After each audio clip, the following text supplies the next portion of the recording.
Tapi saya meyakini bahwa kelompok rasional, terutama kelompok-kelompok yang kemarin belum terakomodasi, pasti sekarang melihat siapa yang dianggap bisa meneruskan gagasan atau ide-ide dari gubernur-gubernur sebelumnya.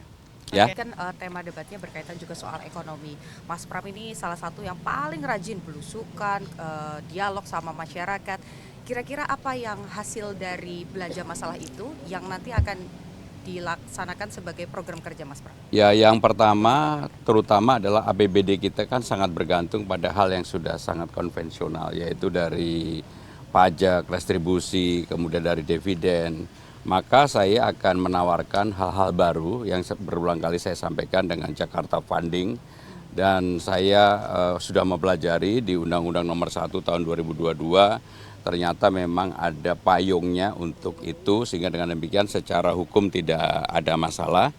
Dan ini kan sudah menjadi sukses faktor di Indonesia Funding. Sehingga dengan demikian, dengan adanya Jakarta Funding merupakan terobosan baru bagi Jakarta yang selama ini hanya bergantung pada pajak, restribusi, dan dividen. Sekarang ada income atau revenue baru dari Jakarta Funding. Ada juga yang hari ini deklarasi untuk dukung Mas Pram, tapi minta jaminan soal harga sembako dan lain-lain ini bisa dipastikan aman. Itu bisa keluar dari Mas Pram jaminan bahwa Jadi harga sembako turun? ini sebenarnya sudah dirintis oleh gubernur sebelumnya, baik oleh Pak Ahok maupun Pak Anies. Mereka sudah mengikat kerjasama dengan beberapa farming yang ada di Indonesia. Yang menjadi persoalan di sembako ini adalah agar yang pertama stoknya cukup, yang kedua kontrak jangka panjang sudah dilakukan dan itu akan kami lanjutkan kalau saya jadi gubernur.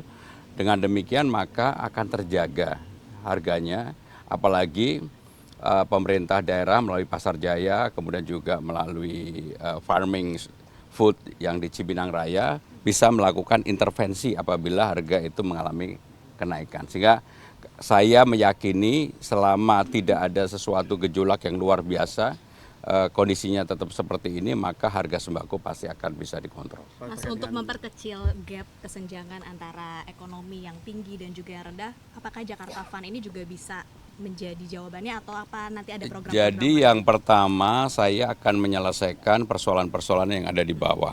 Kartu Jakarta Pintar, Jakarta Sehat, lansia, difabel, dan sebagainya. Itulah yang menjadi landasan dasar untuk memperkecil ketimpangan supaya orang mendapatkan kesempatan yang sama. Yang kedua yang tidak kalah penting adalah seperti yang saya sampaikan di Balai Rakyat kan ada Balai Latihan Kerja dan membuka lowongan pekerjaan seluas mungkin, termasuk PPSU yang selama ini menjadi SLTA, maka kita dorong betul-betul menjadi SD sehingga yang penting baca tulis, lulusan SD bisa baca tulis, bisa bekerja dan mereka kemudian kita adakan pelatihan.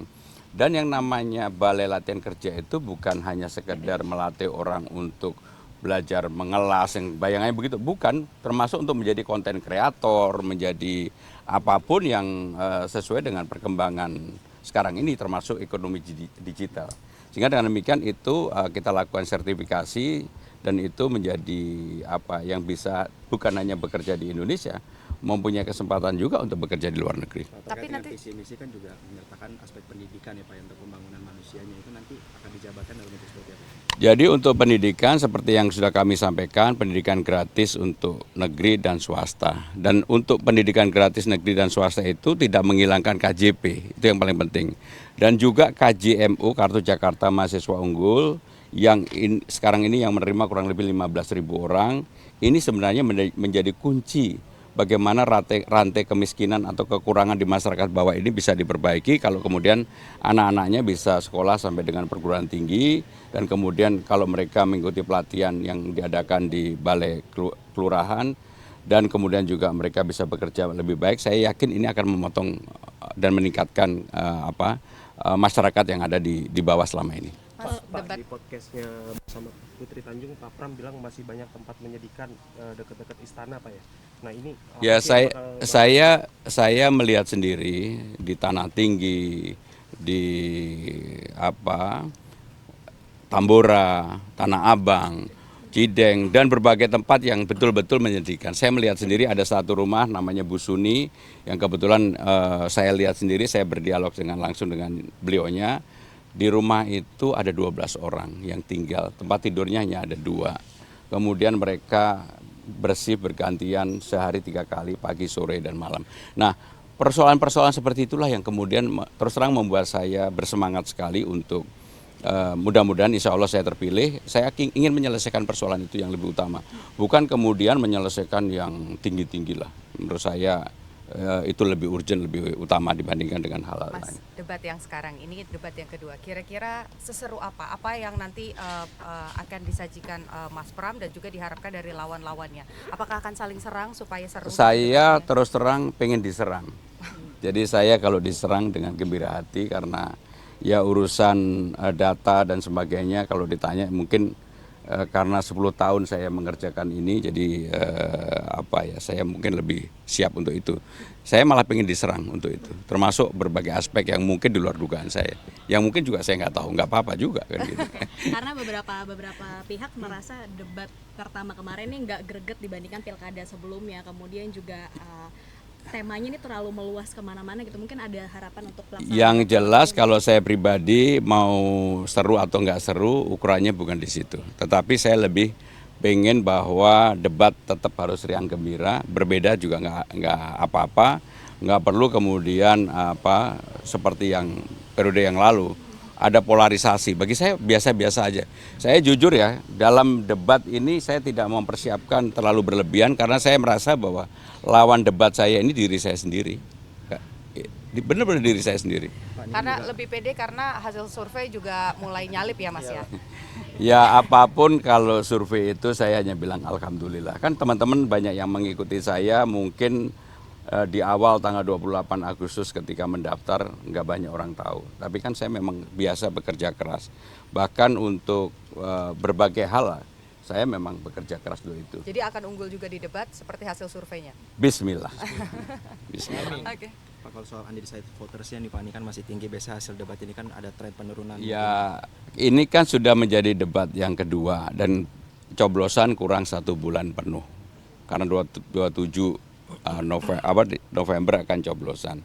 Sehingga dengan demikian waktunya betul-betul 1 bulan dan ini mulai mengerucut dan kalau dilihat dari hampir semua survei undecided voternya kan 14%.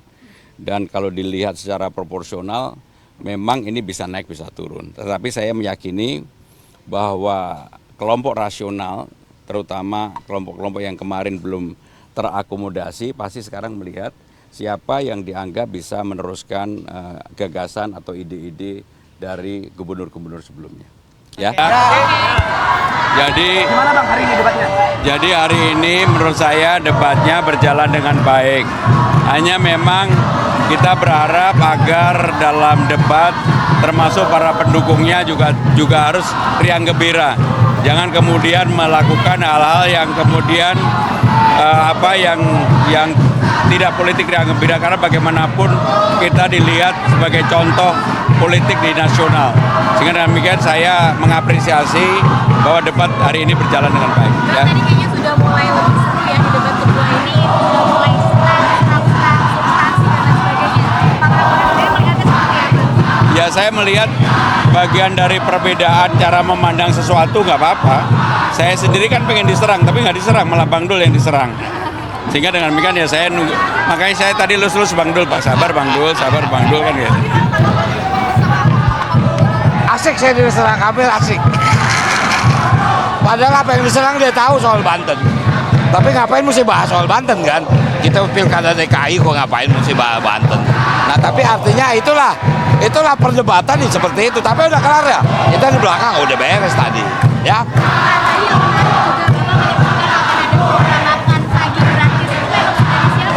Jadi ini sebenarnya sudah disiapkan sejak lama dan kami memang sengaja sampaikan di dalam sebelum debat kali ini. Sebenarnya dari seminggu yang ini saya sudah menyampaikan dan kalau kemudian program ini diikuti yang lain saya alhamdulillah. Tapi saya sudah menyampaikan lebih dulu. Ya. Apakah ini untuk menarik hati suara Enggak, ini kan gini, saya kebetulan dari latar belakang keluarga sederhana. Bagi saya makan pagi itu sebenarnya menjadi hal yang penting sekali bagi anak-anak ketika mereka mau berangkat sekolah. Dan Jakarta ini dananya ada. Jadi pasti bisa. Ya metodenya menggerakkan UMKM, kalau di Jakarta pasti bisa dan sanggup lah. Jakarta kan gampang banget. Dan salah satu menunya harus nasi uduk.